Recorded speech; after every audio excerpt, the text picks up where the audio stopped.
जहानिया के इलाके अड्डा पुल रोड पर तेज रफ्तार ट्रक ने स्कूल रिक्शा को टक्कर मार दी। हादसे में 4 बच्चियों समेत 5 अफराद जाँ बहक हुए, 2 जख्मी हो गए हैं। रेस्क्यू हुकाम के मुताबिक रिक्शे में 2 खवातीन और 6 बच्चे सवार थे। जाँ बहक होने वालों का ताल्लुक एक ही खानदान से बताया जा रहा है और हमारे साथ आसिफ मौजूद है, उनसे तफसीलात जानते हैं। जी आसिफ, बताइएगा ये क्या मामला है?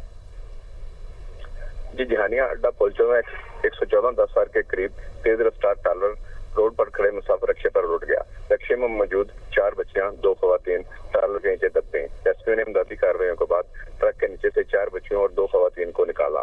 इसके नतीजे में 4 बच्चियां और 2 खवातीन मौका पर जाम बहक हो गईं और एक खातून जख्मी हो गई। रेस्क्यू 11 मई ने डेड बॉडियों और जख्मियों को THP अस्पताल मुंतकिल कर दिया। हादसा का शिकार होने वालों का तल्लक एक ही खानदान से बताया जा रहा है।